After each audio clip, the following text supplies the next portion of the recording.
Thanks so much. So thank you for having me. It's a delight to be back. I was here 7 years ago when I was last on sabbatical and over in London. So it's great to be back.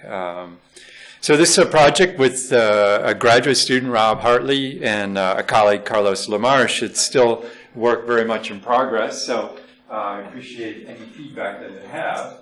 And I will get back closer to the microphone so I don't get in trouble here.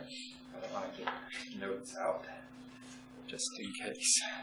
So I'm going to skip the overview and jump straight to the motivation. So the transmission of welfare across generations has been a long-standing interest to both research and policy, and I actually just give you kind of the modern literature on this issue, but it really goes back a long ways, you know, in terms of the course of economic history and the writing of some of the giants hundreds of years ago when they talked about the onset of welfare and the development of welfare programs in England in particular, and concern about the transmission from parent to child of welfare participation.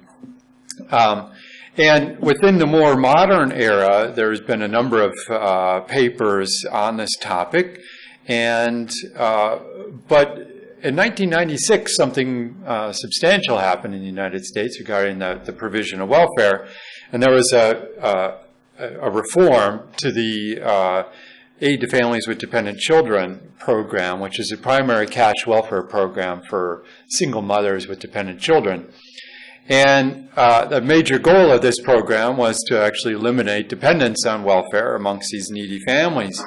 And the premise, one of the major premises of the reform was that dependence is passed down from parent to child through knowledge and values. And there was an empirical consensus leading up to that reform that documented a positive correlation between parent and child and welfare participation. But the literature had been fairly mixed on whether or not there was a causal pathway, okay, between, say, your mom's participation in welfare and its effect on whether or not the child participated in welfare.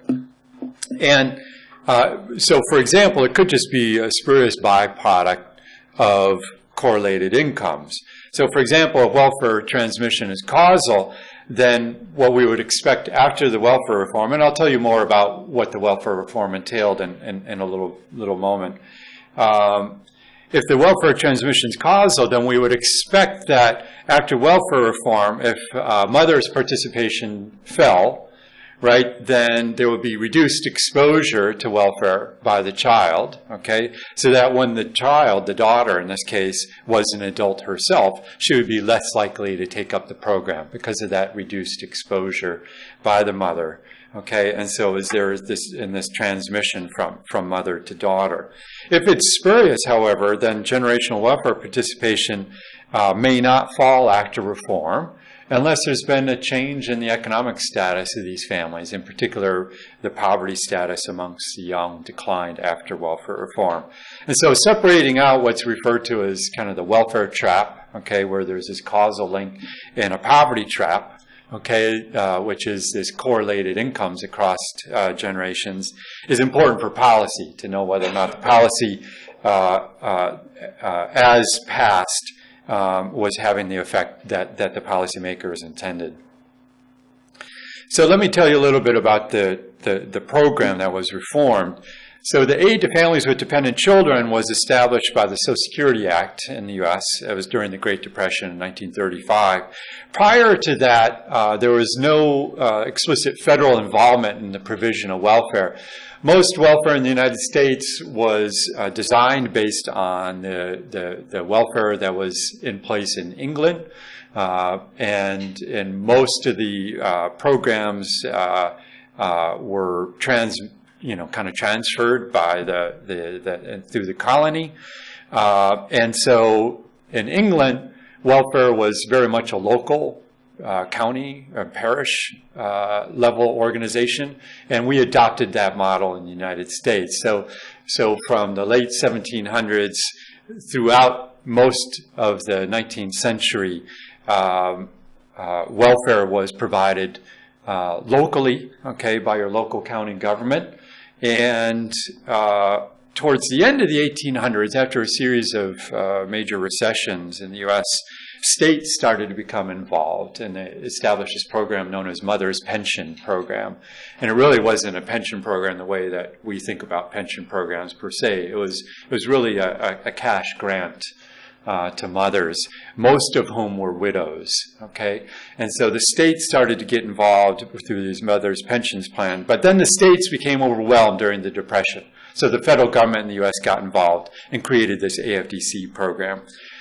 Historically, over 90% of the participants in the AFDC program have been households headed by a single mom, okay? In fact, until 1990, half the states in the United States didn't allow a second biological parent to be present in the household in order to be eligible for the program, okay? So it was explicitly targeted at that population. Now, states began experimenting with program rules, mostly by restricting access, by implementing what were referred to as statewide waivers as of 1992. So the way AFDC was set up, it was a federal program. It was what's referred to as a matching grant, and so the amount that the feds sent to each state was a function of the state personal income. Okay, and it was a nonlinear formula that they used, and so poor states like Kentucky, where I live, typically received about 70% of the AFDC bill from the federal government was covered by the feds. The other 30% was covered by state. Okay, in California, a higher income state, it was closer to a 50-50 split. Okay, where the feds at a minimum would cover 50%. Okay, so that was kind of the funding. States had a little bit of control in setting the size of the benefits and also the income thresholds for eligibility.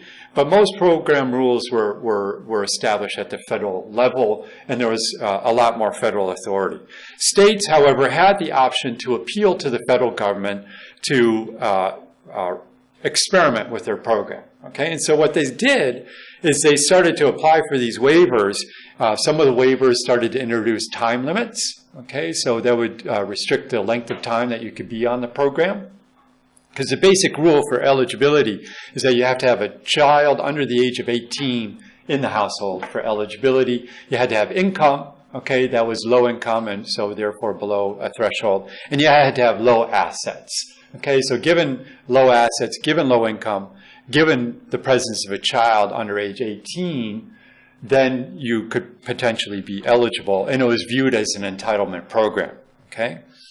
So states introduced things like time limits, so it capped the number of years that you were on the program.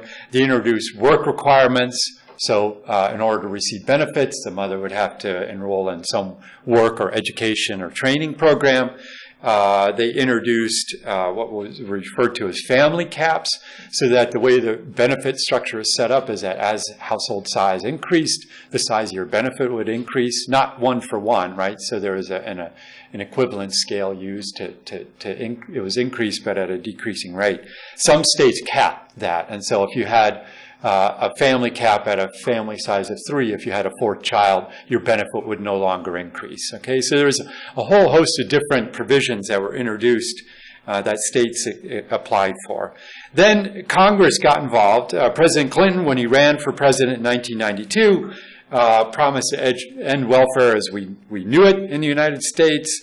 It took 4 years for Congress to actually come around with legislation, and so the Welfare Reform Act of 1996 actually eliminated the AFDC program and replaced it with this program called Temporary Assistance for Needy Families, or TANF, which is a block grant. And it's a fixed block grant that's a function of the state's caseload size in the program as of 1994 or 1995. And that block grant is fixed in nominal terms. So in real terms, the value of the block grant to the state is about 30% less today than what it was when welfare reform was passed 20 years ago. Okay. All right, so this gives you a sense of trends in participation. So this is measured years from 1960, which is kind of the earliest that we have the data. In the blue line with dots, that's the number of recipients measured in thousands. Okay, so in 1960, there was about 3 million people in the program. And then in the gold line with the crosses, that's expenditure in real terms, in real 2012 dollars. So that means in well, that starts at about 1968. We were spending just under $25 billion, okay, in 2012 dollars, okay? And so what you can see from this figure is that there's huge growth in participation in the program from the 60s to the early 1970s. And then things were fairly stable. They moved up and down a little bit with the business cycle. And then there was a huge run-up from the late 80s to the early 90s. And then this kind of collapse, right, in participation, so that the number of people on the program as of 2012 was effectively the same as what we had in 1968, okay?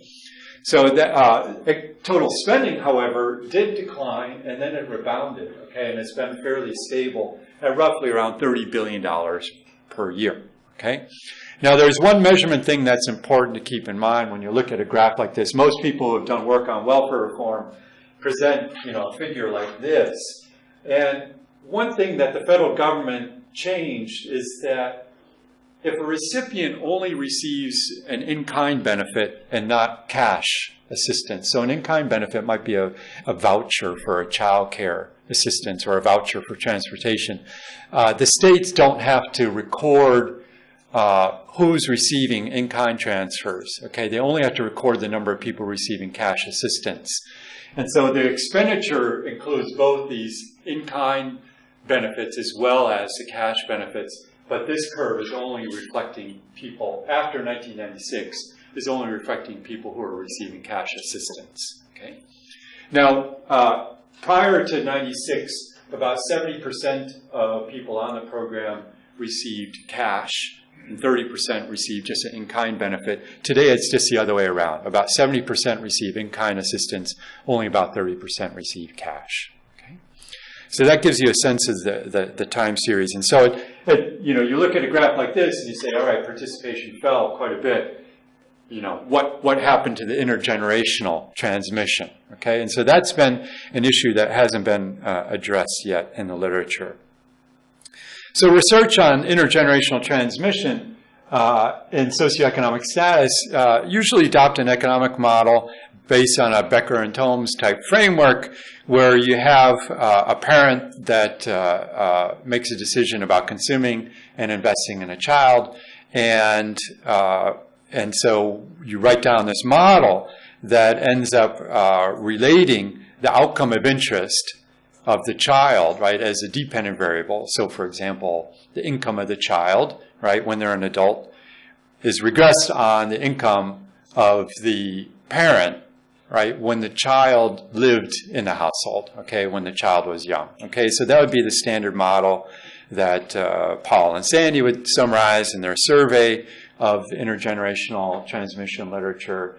And it all follows from the same Becker and Tomes type of framework. And so our empirical model is not going to deviate too much from that, okay, which is that we're going to request welfare participation of the daughter when she's an adult on the corresponding welfare participation of the mother, okay, when the daughter lived in the mother's home, okay, as a child. And when we look at this figure here, it provides some prima facie evidence that maybe this relationship changed. And so one thing that we're going to do in our project here is that we're going to measure mother's welfare participation. This is going to be an indicator for welfare reform, okay, this P. And then we're going to interact those two. And so theta is going to be the parameter of interest to see whether or not it differs from delta. Okay, so delta is going to be the coefficient that relates the effect of mother's welfare participation on daughters, okay, and delta plus theta will be the effect of mom's welfare participation on daughter after welfare reform, okay? And so it's going to be, in effect, a difference in difference type of setup, right, in this framework, because what we're going to do is take advantage of the fact that states, so we've got individual I and state S and time period T, states are going to adopt welfare at different points in time, starting in 1992. So we're going to take advantage of this cross-state over time implementation of welfare. So we're calling the welfare reform era when states started to significantly apply for waivers from the federal government in 1992. And we're not taking 96 as the starting point, okay? Because by 1996, 43 of the 50 states had waivers already in place in welfare reform. Okay? What's happened to the sons? Well, so the reasons, what's happened to the sons? In this case, we're just forgetting about men, right? They vanish, okay, for once, exactly. And the reason they vanish is that they're almost all zero on the left-hand side. So mom can be on welfare, and her son, right, while the son is living at home with mom, could be a recipient of that welfare benefit. But the son, almost with probability 1, will never be on welfare. As an adult? As an adult. Under this program. Under this program. Yeah. Correct. Yeah, under this program. Right. So under this program, over 90% in a typical year is actually closer to 94, 95%, was single moms with children on the program. Okay, so that's why sons are ignored. Okay. So wouldn't you like your WD to be whether the daughter wants to be on welfare or some sort of propensity on welfare? Yeah, I could be in a state where they basically gotten rid of the welfare system. Right. I mean, do it, but they won't let me. Right, and so you could think about, well, obviously you could write down the model as a latent propensity to be on welfare, right? And so this is going to be the observed indicator, right, of that latent propensity. I guess in practice you just need to take account of the availability of welfare for the daughter. Right, and so what we're going to do is the welfare reform, right, is going to be some proxy for that availability, okay? So that it was an entitlement program prior to welfare reform. Right, but the daughter may not be in the same state as the mother. Correct, and we're going to look at that. Yeah, we're going to look at that, exactly. Yeah, that's right. Other questions? By the way, please feel free to interrupt throughout the process. All right, so one thing, so I've already mentioned to you about delta and plus theta is going to be the correlation after welfare reform. Delta is the correlation before welfare reform. We're going to use this quasi-experimental variation of cross-state over time implementation of these reforms. One assumption that we're making is that the TANF program, the 1996 reform, is just a continuation of the reforms that were implemented in the state prior to 1996. And this is a fairly standard assumption that's been made in the welfare literature. Sometimes people allow a discontinuity. Okay, and so you would, in the model, rather than just having this P sub IST, we're going to have two variables, one for the waiver period 92 to 96, and then a second one for 97 onward for the TANF area. And in our case, we're just going to lump those two together. Okay. All right, so there's several things that, there's, one goal is to just map out the correlations over time, which hasn't been done yet to the best of our knowledge. And then the second thing is to attempt to identify a causal pathway from mother to daughter. And there are three major threats that we're going to face in identifying a causal pathway. One is going to be potential non-random selection into welfare, right? And so if there's some factor that affects the mother's decision to be to join welfare that's shared. It could be some cognitive skill factor that I can't measure, or some non-cognitive skill factor, or some tastes or preferences for work versus welfare that the mother has that's transmitted to the daughter. There could be potential selection bias into welfare, okay, that we want to control for. A second factor we want to control for is what's referred to as life cycle bias. In the income mobility literature, the word life cycle bias is used. In the welfare literature, it tends to be known as the windows problem. And the basic idea here is that typically we only see a snapshot of individuals, okay, at different points of the life cycle. So with the income mobility literature, oftentimes you'll see the child only for a few years in adulthood, okay, and they'll tend to be relatively young adults compared to when you're measuring the income of the parent, okay, and so you create this systematic bias, right, in the correlation across generations. The windows problem in welfare literature tends to, it's a related issue, but oftentimes you're measuring over very short windows, maybe 2 or 3 years. Some of this older welfare correlation literature, they would only see daughters for 2 or 3 years after they were an adult. And so you could potentially get bias because you may only observe the daughter in those areas when she was on welfare or was not. Okay, so you could lead to kind of an overstatement of the correlation or an understatement. So we want to try to address that. And then the third issue is a tricky one. Well, they're all tricky, but and this is misclassification bias. And this is the fact that evidence suggests as though that people underreport participation in welfare. And this underreporting of participation has gotten worse over time. Okay, so for us, it's going to cause measurement error on both the left-hand side, the dependent variable, as well as the right-hand side, the independent variable of interest. Okay, so and then I'll tell you how we're going to address each of these issues. So we're going to not assume some small sample distribution on the error term, so we're going to apply OLS, which is the linear probability model. Part of the reason we're going to do that is we're just interested in the marginal effects of mother's participation rather than predicting the probability, because we all know one problem in linear probability is that the index isn't restricted to the 0-1 interval. However, you can still measure average treatment effects consistently. The other reason we want to do the linear probability model is that we're going to introduce unobserved heterogeneity. We're going to have a daughter fixed effect in there, which is a lot easier to deal with rather than doing it in a nonlinear model like a probit or a logit. And then in addition, we're going to do instrumental variables panel data estimators, which are even worse in doing a nonlinear model. Okay, so we're starting out with a linear probability model.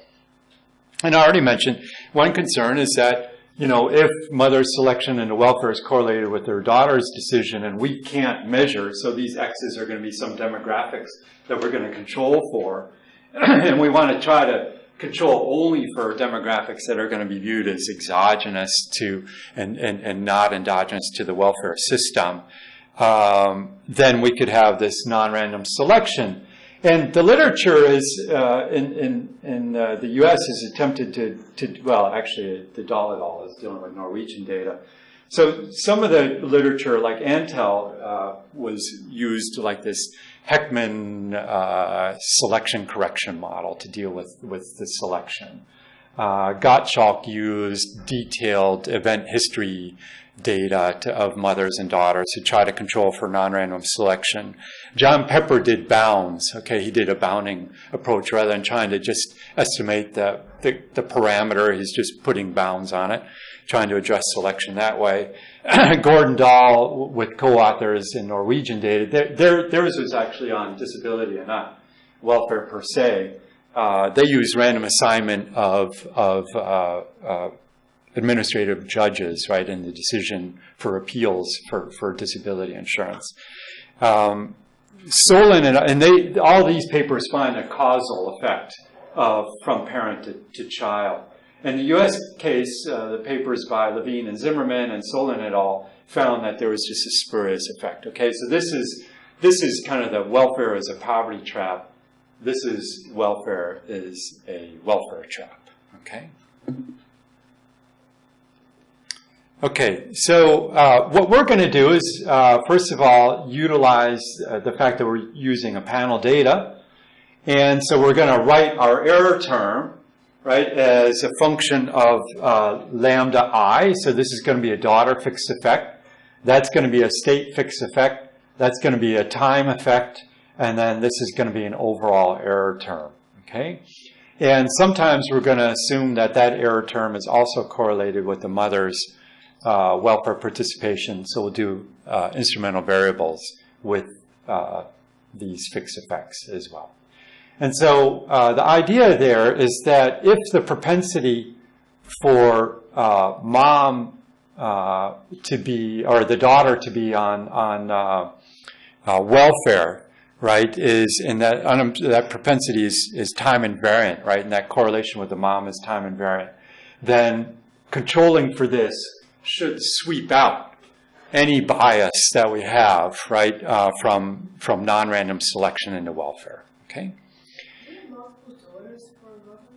We do, and but we don't take advantage. Yeah, we're not. So the Solon paper did sibling fixed effects, and we are not taking advantage of the family structure. We do. Yeah, we don't do that. Yeah, we're the first, to my knowledge, to actually do a person-specific fixed effects, and the reason we can do that is that we've got a very long panel, actually. So, which I'll describe to you in a moment. Okay. All right. So these panel estimators will be consistent if the family selection into welfare is time invariant. And so if that's violated, then we also have to think about how we could identify this causal pathway. So I had to think about instrumental variables. Now here, you know, unlike the Dahl et al. Paper in Norway, there's not random assignment into a caseworker that we're aware of in the United States, as they had access to random assignment to an appeals court judge, okay, that they utilize. And so we have to use kind of these more traditional instrumental variables for our approach. And so for this, we appeal to the literature that's looked at welfare participation, and that is the business cycle tends to be a strong predictor, okay, of whether or not the mom or an individual joins welfare or not. So we're going to use the unemployment rate in the state as one instrument, okay. So we've got unemployment rates vary over time. We've got 50 states plus the District of Columbia. So, okay, we have quite a bit of cross-sectional variation and a lot of time series variation in the unemployment rate. And then we're also going to use the maximum benefit guarantee based on family size. Now, that varies also across states. It does vary over time, but not a lot, okay, and you'll see that in a moment. For the most part, many states allowed the time variation of the benefit, the maximum benefit, to be eroded by inflation. Okay. And what we're looking for are things that are correlated with mothers but uncorrelated with daughters. Right. Right. And the idea is the unemployment rate 18 years ago is unlikely to be driving their current participation, given that you have also these time fixed effects right. in there as well. Exactly. That's the idea. Exactly. Yep. Yep. Exactly. Okay, so life cycle bias. So I mentioned this earlier. Mothers and daughters are typically observed over different ages with different life cycle patterns of income or welfare use. And then we also may have to deal with this observation window between mother and daughter with shorter windows. And so what we're going to do is, you know, one remedy for this is that we're going to have longer observation windows. We're going to, at a minimum, require that we observed mothers and daughters together when the daughter, for at least 5 years, when the daughter is between the ages of 12 and 18. Okay, so that's going to be a minimum requirement. And we're going to, at a minimum, require to observe the daughter as an adult for 5 years. Okay? Those are going to be the minimum requirements. Our actual data, however, are going to link mothers and daughters together on average for 14 years. Okay?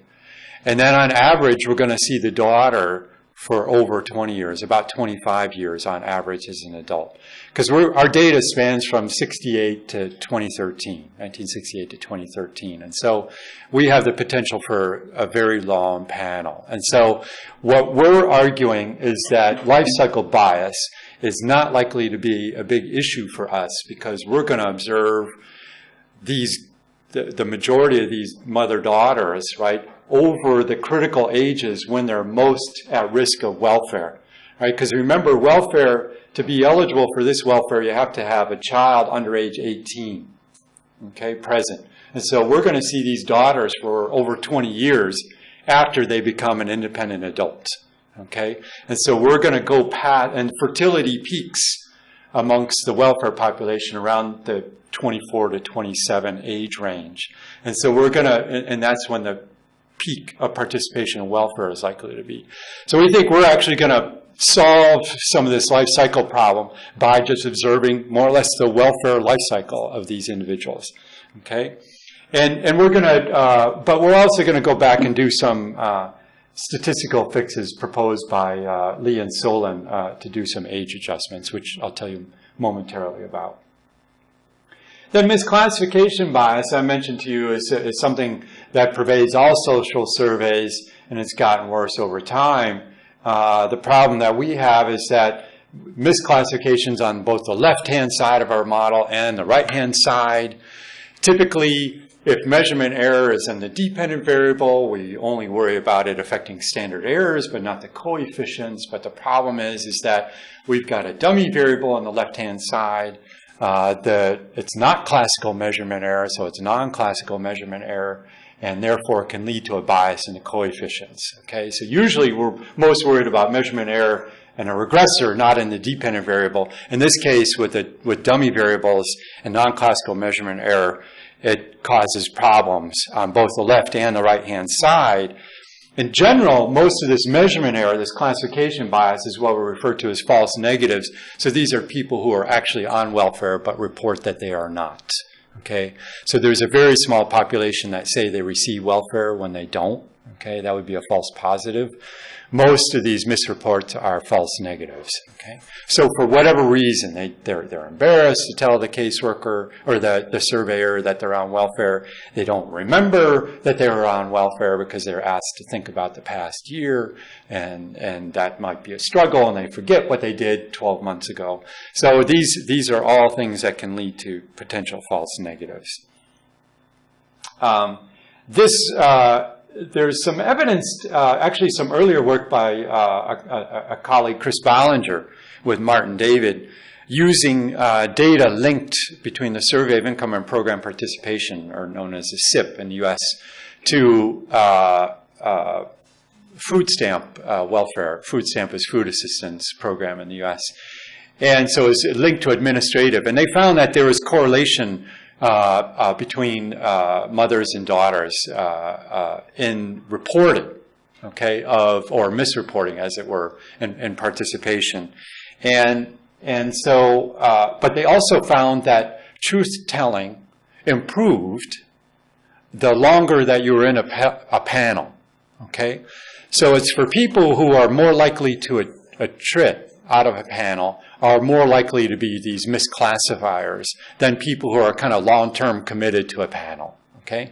And so for us, because on average we're observing these people for a long period of time, they also show that the likelihood of attriting and being misclassifiers tends to be time invariant. And so we're going to control for this fixed effect. And so we think the fixed effect is also going to control for some of this misclassification bias issue. And so that's going to be one thing, is that the daughter fixed effects will sweep out this fixed propensity to misreport. The mother's participation, okay, is going to be improved. Remember, mom's participation is on the right-hand side of the model, daughter's on the left-hand side, the dependent variable. Daughter, we're going to measure, is she currently on welfare? So that's going to vary over time, okay, from year to year. Mother's participation takes a value of 0 until she joins welfare, and then it stays on as a value of 1 forever afterwards. So mother's welfare is going to be, is she ever on welfare? And part of the reason we want to do that is that we don't want the possibility of if the mom leaves welfare, we still believe there's a possibility that transmission to the daughter could have happened, okay? And if we let the mom's variable turn on and off, okay, then that suggests as though the daughter could forget that mom was on welfare, okay? So we're going to model this as ever participated, and so that's less noisy. You don't think if the mom is on welfare for a year, that could be different from if she's on for 20 years? Could. It could. And that's something that we haven't looked at yet. And one of the things that John Pepper did in his study, he looked at both the are you on versus not, as well as how long. And yeah. And he was only observing for like 5-year windows. So for us, we could have a lot longer. And so that's something that we want to look at next. So there's a number of ways you can characterize dependence, okay, over time. And one is, as an individual, am I on for just a few months or am I on for several years, right? So as an individual. And then you could have about parents, dependence from parent to child. And so we could measure this both as, did the mom's act of being on welfare have an effect on my chances of being on welfare? Or is it really duration dependence, right? Does length of mom on welfare matter? And that, we haven't looked at that yet, but we can. So I think you could look at, doesn't matter for critical periods.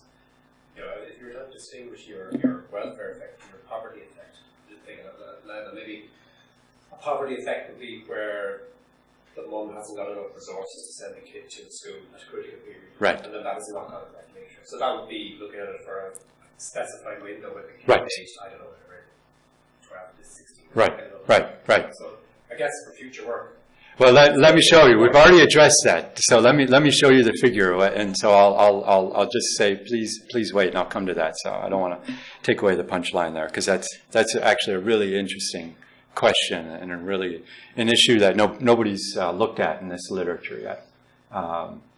Okay, so I don't want to overstate the misreporting stuff. Other than this is looking at cross sections of the panel study of income dynamics. This is don't get overly infatuated with this, because this is just a linear projection using these earlier years, okay? Because this is based on data produced by Bruce Meyer, Jim Sullivan, and Wallace Mock, looking at their cross-sectional estimates of the PSID of these potential misclassification rates. And so you can see that over time, the probability of being misclassified has increased, okay? So this is a serious issue that we need to be worried about, all right? Because suggesting that roughly half of our sample is potentially misclassified, okay?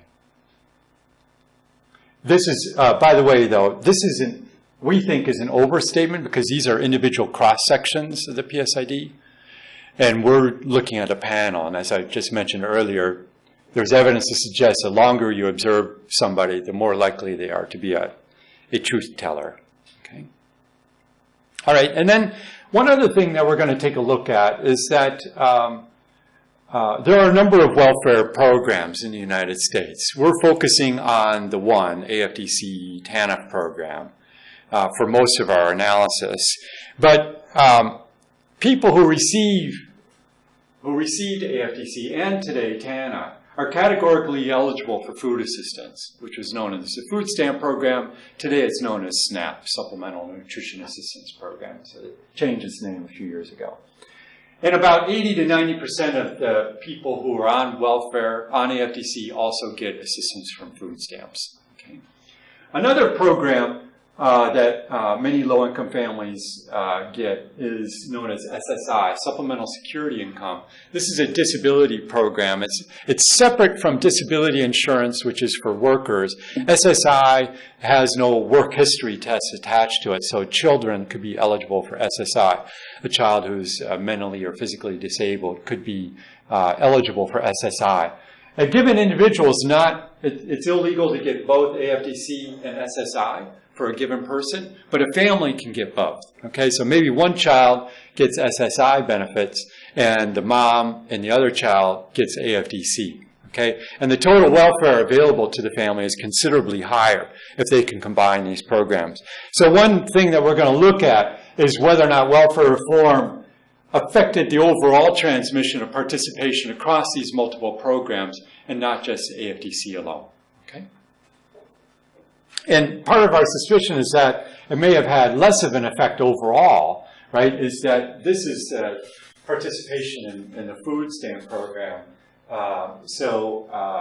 This was as of 2010. It actually peaked at about 46 million Americans who were receiving food stamps, right, in 2013, okay, is where it peaked. And so there was a huge growth in participation and food stamp participation. There's also been growth in disability as well, okay, considerable growth. And so it suggests as though families are still relying on welfare, and whether or not that transmission from parent to child has changed over time with the broader safety net, right, is something that we want to explore. Okay, so the data come from the Panel Study of Income Dynamics. We're going to start from the first year of the survey in 1968 and use all the way up to the most recent period of 2013. There are two components to the PSID, for those of you not familiar with it. There is a random sample from this, what's referred to as a Survey Research Center sample. And then there's an oversample of low-income and African Americans called the SEO, or Survey of Economic Opportunity sample. We're going to use both. We're going to use weights, right, to weight the data. We've run the models, dropping the SEO subsample and just doing the SRC component, and the results are robust, both qualitatively and quantitatively. We're going to use them both because it improves efficiency, okay? As I mentioned earlier, baseline restrictions are that mothers and daughters live in the same family unit at least 5 years when the daughter is ages 12 to 18. Daughters are observed at least 5 years as an adult. Okay, we're going to have a pretty large data set. So just under 3,000 mother-daughter pairs with over 56,000 mother-daughter person years, okay, in the sample. Okay, so a big sample. To give you some sense of basic summary statistics, this is, are you currently receiving welfare? Before welfare reform, on average, the daughters, about 8% were on welfare on AFDC TANF, and it fell to 2.5% after welfare reform, on average. Okay, so that's at any given year. If you look at the combined AFDC, food stamps, and SSI, it's substantially higher, 13%, and it doesn't fall nearly as much, okay? Only about 2 percentage points lower. And most of that is driven by the food stamp program here. If you look at mothers, this is, were you ever on welfare, right? And so about 20% of these moms were ever on welfare before welfare reform, and it's about 7% after. So you can see there's huge reduction, right, in participation after welfare reform. And you see a larger reduction on the combined AFDC food stamps and SSI for moms than what you do for daughters. Okay. These are the same people you're following through. Yeah. Before and after. Yeah, but it's an unbalanced panel. Okay. It is an unbalanced panel. Yeah. I was wondering number of children falls after the reform, even though the age has gone up. Right. That's right. Yeah, exactly. Yeah, these are children under the age of 18 living in your house. That's right. And so you're getting an aging effect. Oh, okay. Yeah. Yeah. Some of the daughters' children are aging out. I was misinterpreting what you meant. Yes, that's exactly right. Yeah. So Paul raised one issue, while the daughter can live in a different state. Okay, so before welfare reform, about 76% of the daughters lived in the same state as their state of birth, and it's about 70%. So it falls about 6 percentage points after reform. So we're going to do 3 sensitivity checks on state of residence. Initially, we're going to allow the daughters to be in whatever state she is in, and she's going to move about, which means our state fixed effects will actually not be fixed effects for some of these people. And then we're going to restrict the daughter to not move states. We're going to restrict the daughter to always be in the same state as the mom as well, okay, to try to look at this issue. Okay, so the first thing we're going to do is just present some graphical evidence, okay? And the black line here with squares gives you just this is not the causal, this is just correlations, okay? And we're going to do year-to-year correlations here of mom's participation on daughter. And so this is from 1976 onward, and you can see that there was a pretty strong trend increase, all right, in that correlation from the mid-70s up until the late 90s, and then it fell significantly after welfare reform, okay? So again, it suggests as though that there was some significant change in that correlation, right, between mother's welfare use and daughter. The top line, however, includes whether or not you might also receive food assistance or SSI. And so here you can see it flattens out, okay? So it suggests as though welfare reform may not have had a wider effect on the overall welfare participation, okay, beyond its direct effect on the AFDC TANF program.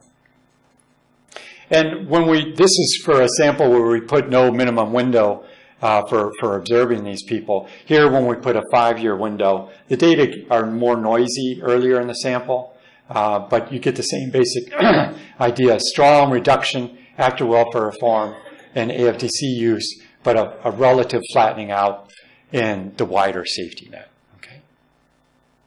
And so this is really kind of the main takeaway of the paper. Given about 10 minutes left, right?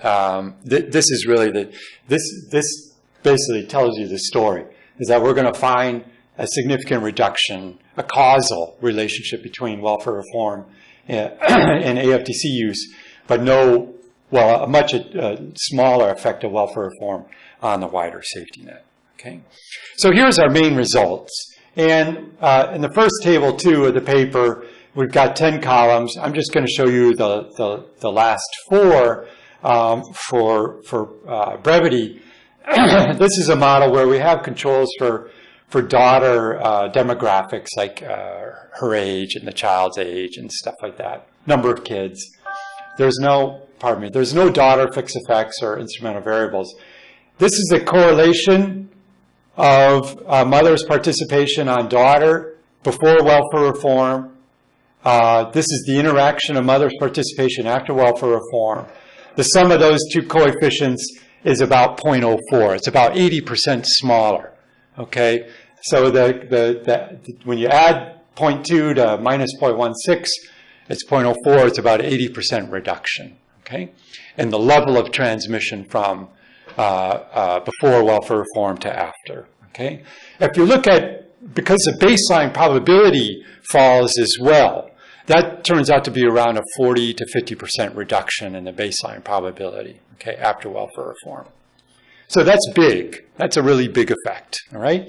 Now, when you introduce daughter fixed effects, you can see that unobserved heterogeneity reduces the coefficient by about 40% before welfare reform. After welfare reform, actually, statistically, these are identical, but when you add them up, they're negative. Okay?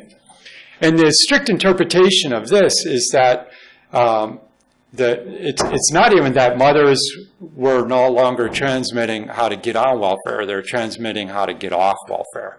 Okay? Because the correlation is actually negative. So, the fixed effects estimate suggests that welfare reform completely wiped out any intergenerational transmission. Okay?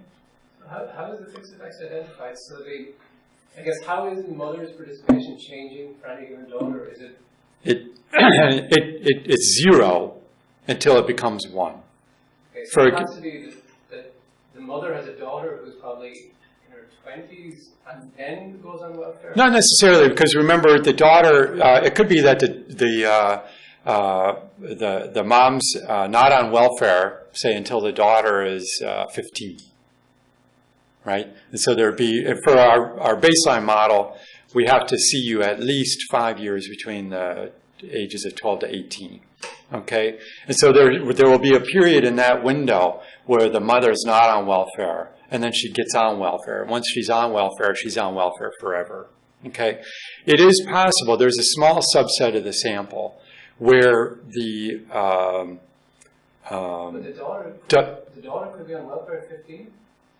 actually, for our sample, the daughter can actually have a child at age 15 and go on, which actually happened, right, in the late 60s, early 70s, especially in the southern states. But that must be pretty rare. So It is rare, yeah. That's not driving the results. It must be mostly mothers switching onto welfare after their daughter is an adult. No, it's not that. I mean, because there are some of these daughters, without a doubt, no, because we've looked at the data, and it's not dominated by that group. And you'll see this in a moment when we tighten up the restrictions on the sample, okay?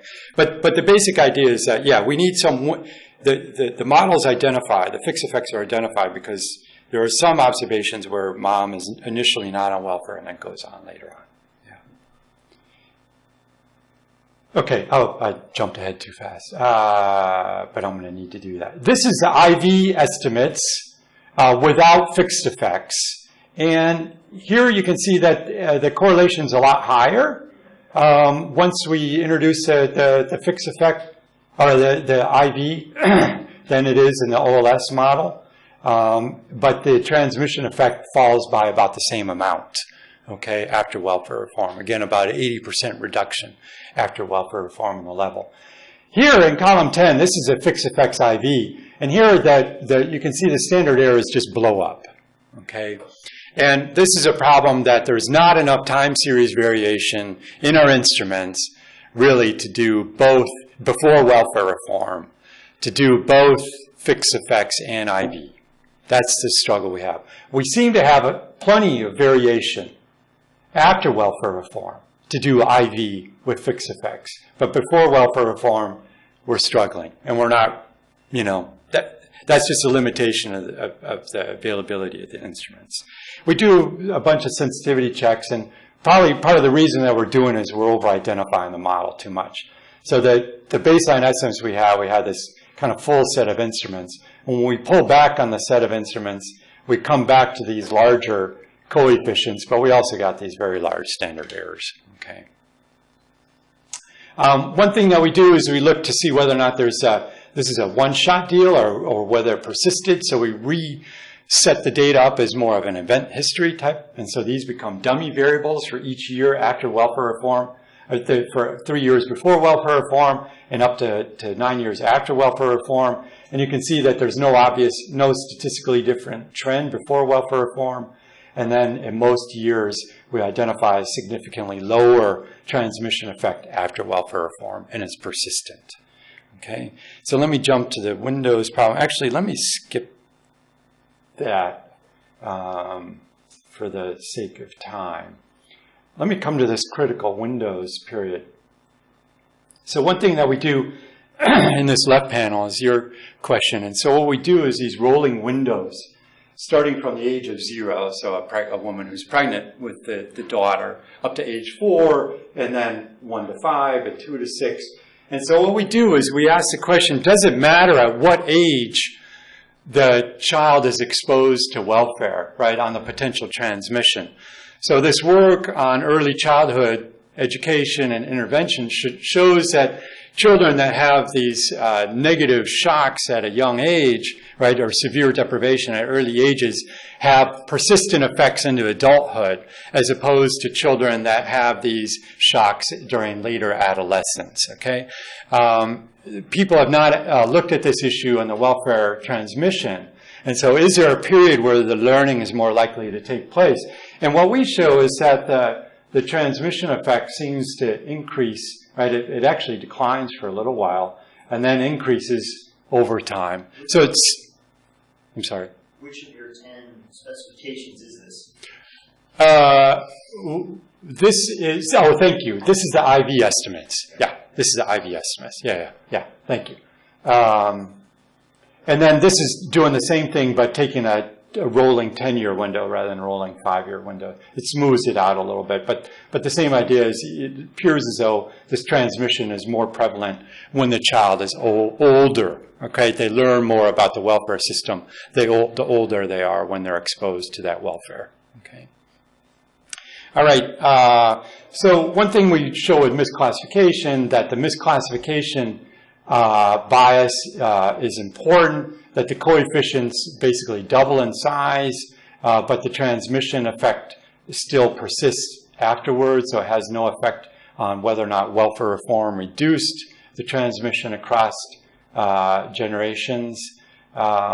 We also look at black-white differences, and we show that selection into welfare seems to be stronger amongst whites than blacks.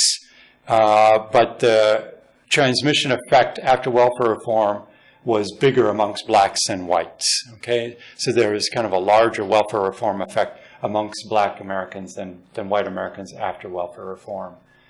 And then lastly, in my remaining minute or two here, I'll talk about this mobility. And rather than show you all the different Ziliak coefficients, the punchline is that it appears as though mobility across states undoes some of this transmission across generations. So our welfare correlations increase when we force daughters to be living in the same states as their moms and to never move. But if daughters move across states over time, that correlation gets cut almost in half, actually. Okay, so it suggests as though economic mobility occurs across by moving, right? Some of that mobility occurs simply by moving. Okay. I'm sorry. How many people moved last year? About a third of the sample. Yeah, about a third. Okay. So, and then lastly, we talk about welfare reform aggressiveness, and we show that there was a permanent difference. So some states adopted really stringent new welfare policies relative to other states. Kentucky is kind of a moderate state. Idaho adopted very strict reforms. California was relatively moderate. So there was a lot of variation across states. And we show that there's something kind of permanently different in those aggressive states that existed even before welfare reform. But after welfare reform, it's like the other states caught up to those aggressive states. And so we actually saw that, a state like Kentucky, that transmission effect got reduced at a faster rate after welfare reform than in Idaho, for example. Okay, that has kind of historically been an aggressive state and making it difficult to get on welfare. And then lastly, let me show you this figure. This is just looking at that classic, what's the correlation of income from, mother to daughter, okay?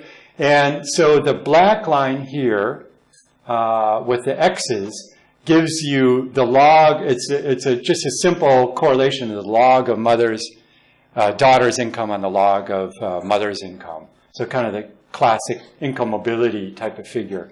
And you can see that as that number gets closer to 1, mobility falls. Okay, so income mobility of mothers and daughters, income mobility of daughters declined right from the mid-70s to around to the end of the 1990s, and then flatlined after that. We also look at the correlation over time. If you grew up with income that was in poverty, so that would be the 100%, below 130% of the poverty line, or below 200% of the poverty line, to see whether or not there's a increasing correlation or a declining correlation in poverty status over time. And here you can see that trend continues to increase, which suggests as though that, if I'm a daughter and my mom has income below 200% of the poverty line or twice the poverty line, over time, the odds of me also having income below twice the poverty line is increased. Okay, so that's suggesting as though that welfare reform reduced through participation on AFDC, but it had no effect, or a much smaller effect, on my participation in the wider safety net of food stamps and SSI. Okay? So I am out of time. And what we find, again, is that welfare reform was broadly successful at reducing the transmission from parent to child on the AFDC program. However, because economic mobility of daughters stagnated or got worse, welfare participation in general has not changed nearly as much. Now, one thing that we've been completely silent about, and this literature generally is silent on this issue, is you know, what's the socially efficient level of correlation, okay? And presumably there's some real knowledge that takes place. It's very difficult to get welfare, before welfare reform and after welfare reform. There are a lot of administrative hurdles to overcome to participate in these programs. You have to regularly recertify, okay? So the fact that you may learn from your mom how to actually use the program if you need it is actually human capital transmission from parent to child. And so, you know, should that be zero or should it be positive, right? And so, you know, we're kind of agnostic in this paper on what's kind of the efficient level of transmission that should take place. If take-up rates are low because people don't have the appropriate information on how to qualify for these programs, then it might actually be the case that welfare reform kind of went too far, okay? And in fact, one indication that welfare reform might have gone too far in this program is before welfare reform, about 75 to 80% of people who were eligible for the program participated. After welfare reform, it's about 20%. Okay, so that shows that take-up rates on the program have fallen precipitously. Okay, that 80% of the people who are eligible for the program today choose not to participate. Okay, and so that suggests as though that some future work is needed and kind of theoretical and empirical work on kind of optimal transfer program design that incorporates these knowledge spillovers across generations. So I'm past time. Thank you for your patience, and if you have any further questions.